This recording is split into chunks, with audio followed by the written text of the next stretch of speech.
Malaysia geger maning. Melihat timnas Garuda makin disorot Asia dan anehnya AFC tak percaya timnas Garuda berkembang secepat ini.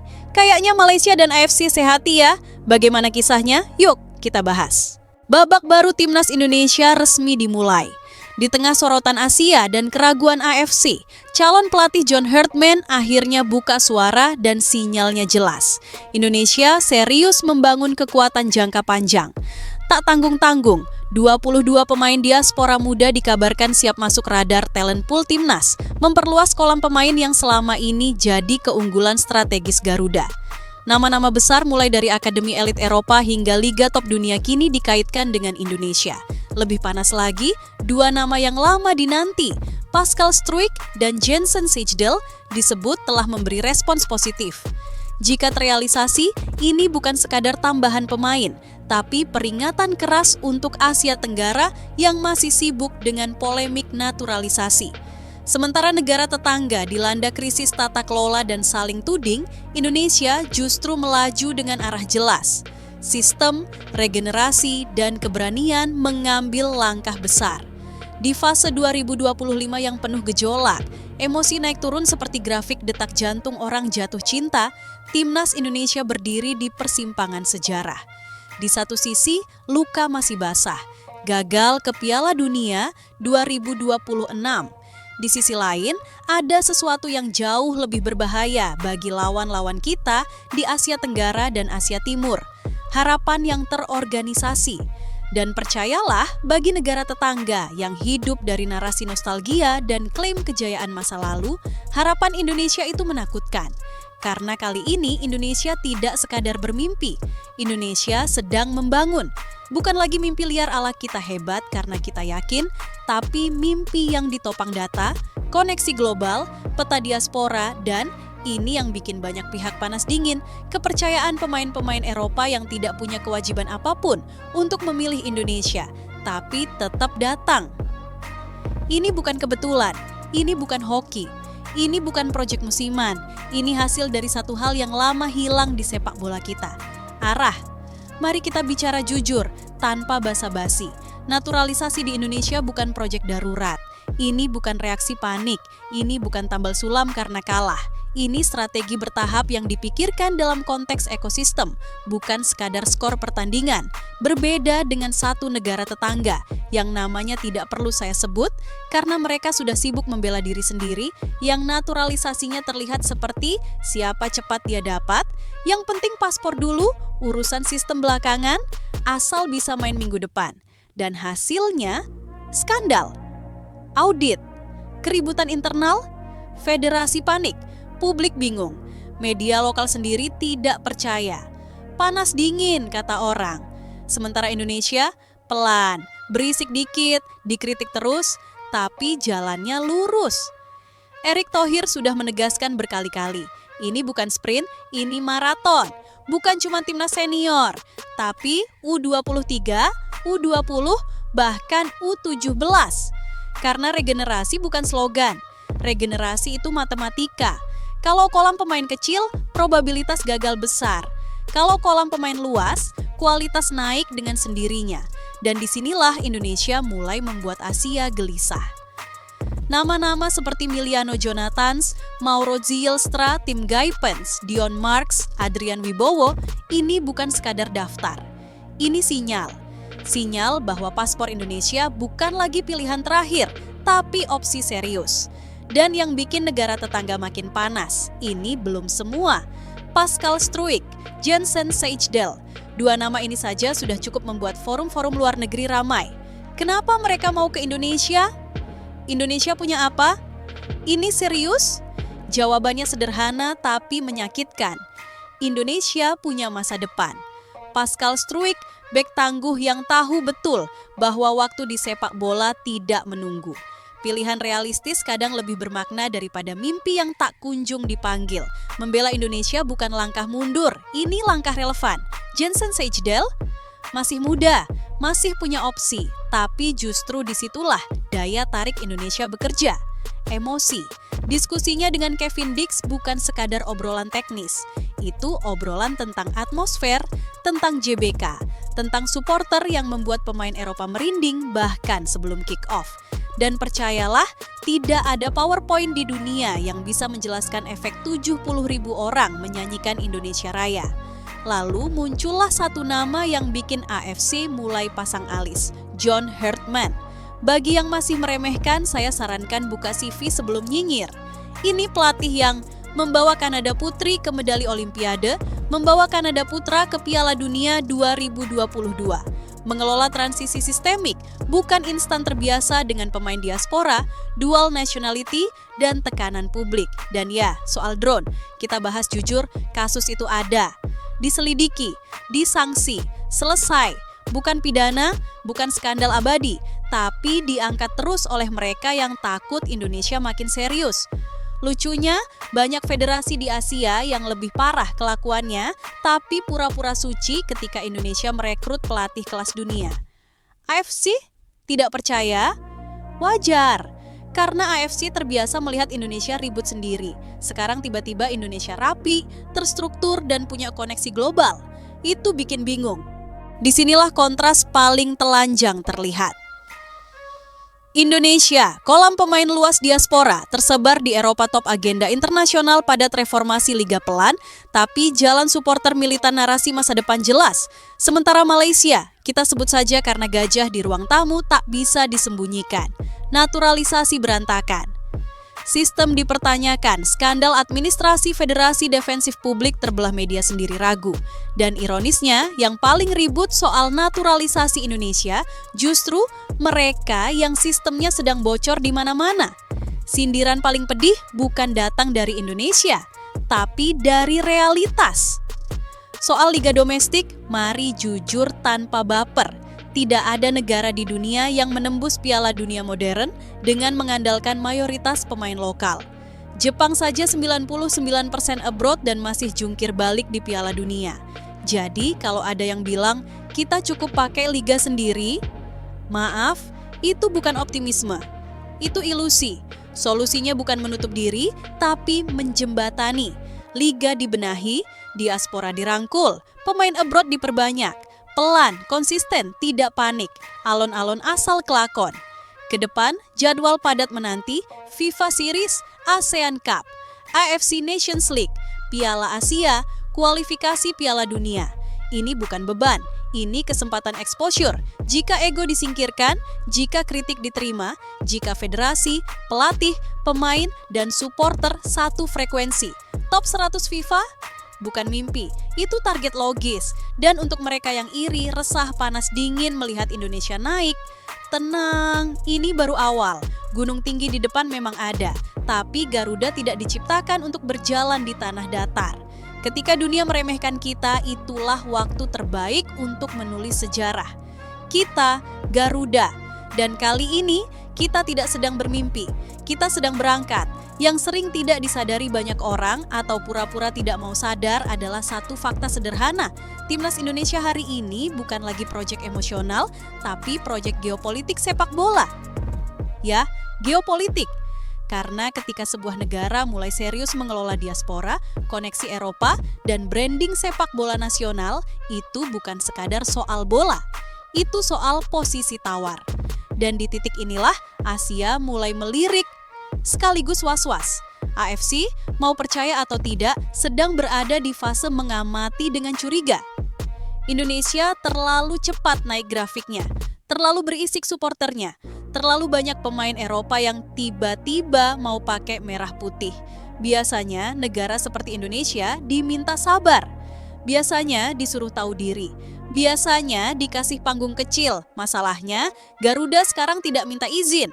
Mari kita kupas satu hal yang jarang dibahas dengan jujur. Mengapa pemain diaspora tertarik ke Indonesia tapi ragu ke negara tetangga? Bukan soal uang, bukan soal paspor, bukan soal janji kosong. Ini soal narasi. Indonesia punya cerita yang hidup tentang bangsa besar yang lama tidur. Tentang stadion yang bernyanyi, bukan cuma menonton, tentang tekanan yang justru bikin adrenalin naik. Bandingkan dengan proyek naturalisasi yang terasa seperti proyek tender. Datang, main, hilang, tidak ada ikatan, tidak ada cerita, tidak ada identitas. Sepak bola modern tidak cuma soal taktik, ini soal makna. Dan Indonesia anehnya punya itu. Sekarang kita masuk ke bagian yang paling bikin tetangga panas dingin, kedalaman kolam pemain. Nama-nama yang sudah disebut sebelumnya itu bukan karangan fans Twitter, itu real, terdokumentasi, dan terus bertambah dari AZ Alkmaar, Ajax, PSV, Feyenoord, Wolfsburg, Arsenal U21, hingga MLS dan Bundesliga 2. Ini bukan mimpi Asia Tenggara, ini peta Eropa. Dan lucunya masih ada yang berani bilang Indonesia lebay. Lebay itu kalau klaim tapi kosong. Indonesia justru kebalikannya, stok ada, sistem sedang disusun. Dan disinilah kritik harus diarahkan ke dalam. PSSI tidak boleh ceroboh, jangan tergoda cepat, jangan kejar viral, jangan jadikan diaspora alat politik sesaat. Karena yang sedang dibangun ini terlalu mahal untuk dirusak oleh ego kecil. Sekarang, mari bicara John Herdman lebih dalam, bukan sekadar CV. Herdman adalah tipe pelatih yang membenci kekacauan. Ia hidup dari struktur, dari detail, dari disiplin. Dan ini menarik karena timnas Indonesia selama puluhan tahun justru alergi dengan disiplin taktis. Bakat ada, teknik ada, mental naik turun, struktur sering bolong. Jika Herdman benar-benar masuk, ini akan jadi tabrakan budaya. Dan tabrakan budaya itu perlu kalau mau berubah. Apakah akan mulus? Tidak. Akan ada pemain yang tersingkir, akan ada supporter yang teriak pelatih asing nggak ngerti kultur. Akan ada media yang cari sensasi, tapi semua revolusi memang ribut di awal. Yang penting satu, arahnya jelas. Sekarang kita sentil sedikit Malaysia. Bukan untuk menjatuhkan, tapi karena mereka sendiri yang berdiri di bawah sorotan lampu. Malaysia hari ini sedang mengalami krisis kepercayaan. Bukan dari luar, dari dalam. Naturalisasi mereka dipertanyakan, dokumen dicek, federasi defensif. Publik bingung harus percaya siapa. Dan di saat seperti itu, melihat Indonesia terus menambah pemain diaspora yang sah, terverifikasi dan diproses rapi. Ya wajar kalau panas dingin. Bukan iri sebenarnya, lebih ke takut tertinggal. Masalahnya, takut saja tidak cukup, harus dibenahi. Indonesia sudah melewati fase denial itu. Malaysia masih berdebat soal definisi masalah. Dan kepada AFC, kalau ada yang membaca dari balik meja rapat ber-AC, ingat satu hal, Indonesia tidak minta karpet merah, Indonesia minta perlakuan adil. Kalau negara lain boleh naturalisasi, Indonesia juga boleh. Kalau negara lain boleh pakai pelatih dunia, Indonesia juga boleh. Kalau stadion penuh dianggap ancaman, itu bukan salah Indonesia, itu karena sepak bola hidup di sini. AFC boleh ragu, AFC boleh curiga, tapi sejarah selalu berpihak pada mereka yang konsisten. Kedepan, satu tantangan besar adalah mengelola ekspektasi. Publik Indonesia cepat jatuh cinta, tapi juga cepat marah. Satu kekalahan bisa dianggap kiamat, satu hasil imbang bisa dianggap pengkhianatan. Disinilah peran media, analis, dan pengamat, termasuk saya, untuk jujur. Ini proses, bukan sulap. Top 100 FIFA bukan datang besok. Piala Dunia bukan hadiah belas kasihan, tapi arahnya sudah benar. Dan itu lebih penting daripada sekadar lolos tapi hancur. Sekarang saya tanya, bukan ke Anda, tapi ke Asia. Kalau Indonesia gagal pun, gagalnya sekarang itu gagal dengan sistem. Bukan gagal karena kaos. Dan itu perbedaan besar. Saat pintu tertutup, buatlah yang baru. Indonesia sudah mulai membangun jembatan. Dari Eropa ke Asia, dari diaspora ke GBK, dari mimpi ke rencana. Bagi yang masih menertawakan, silakan. Bagi yang iri, wajar. Bagi yang takut, bersiaplah. Karena Garuda tidak lagi merangkak. Ia sedang belajar terbang tinggi, pelan tapi pasti. Dan ketika akhirnya melesat, jangan kaget. Kami sudah memperingatkan sejak awal. Ada satu kesalahan fatal yang sering dilakukan publik Asia Tenggara ketika membahas timnas Indonesia. Mengira kebangkitan ini kebetulan. Seolah-olah semua terjadi karena tren, karena hype, karena viral di media sosial. Padahal justru sebaliknya. Yang terjadi sekarang adalah akumulasi luka panjang yang akhirnya dipaksa berubah menjadi sistem. Indonesia terlalu lama jadi badut Asia. Terlalu sering jadi tim potensial yang tidak pernah benar-benar potensial. Terlalu sering punya bakat, tapi tidak punya fondasi. Dan luka-luka itu, kekalahan memalukan, konflik internal, federasi ribut, pelatih datang pergi, itu semua sekarang berubah fungsi. Bukan lagi trauma, tapi bahan bakar. Inilah yang tidak dimiliki banyak negara tetangga, memori kolektif tentang rasa malu. Mari kita bicara soal mentalitas. Ini penting, karena di level Asia, perbedaan kualitas teknik sering tipis. Yang membedakan adalah keberanian mengambil risiko. Indonesia hari ini berani, mengakui liga belum ideal, mengakui pembinaan belum sempurna, mengakui butuh diaspora, mengakui perlu pelatih asing dengan otoritas penuh. Ini bukan tanda lemah, ini tanda dewasa. Bandingkan dengan federasi yang masih sibuk menjaga gengsi, menutup masalah dengan jargon dan marah ketika dikritik. Itu bukan kekuatan, itu ketakutan. Dan AFC, mereka paham betul pola ini, makanya Indonesia diawasi. Bukan karena salah, tapi karena tidak biasa. Sekarang kita masuk ke bab yang paling sensitif, kecemburuan regional. Mari jujur, Asia Tenggara terbiasa melihat Indonesia sebagai pasar, bukan ancaman.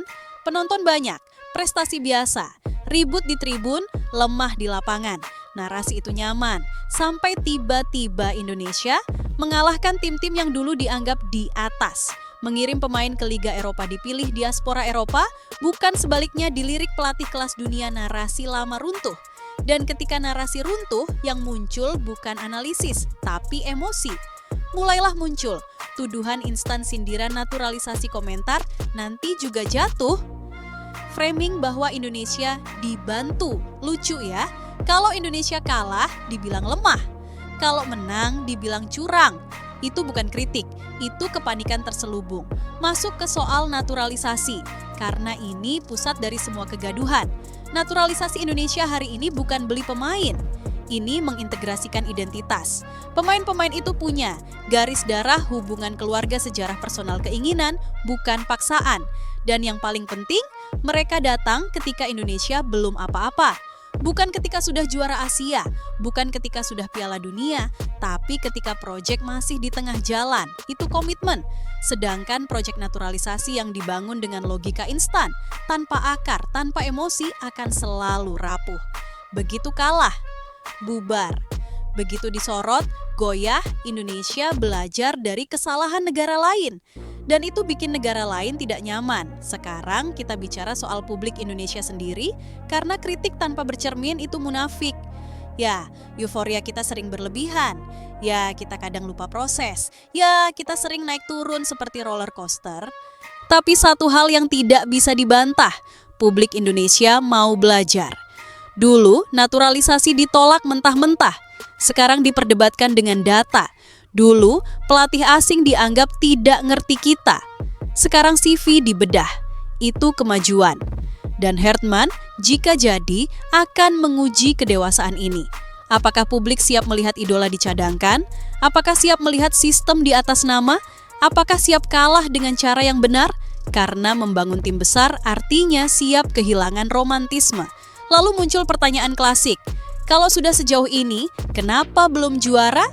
Jawabannya pahit tapi jujur, karena tim besar tidak lahir dari satu turnamen. Jepang butuh puluhan tahun, Korea berdarah-darah, Australia sempat ditertawakan Asia. Indonesia baru mulai serius kurang dari 1 dekade, dan sekarang grafiknya naik.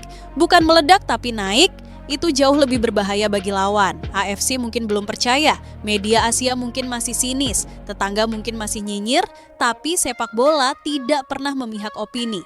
Ia memihak konsistensi.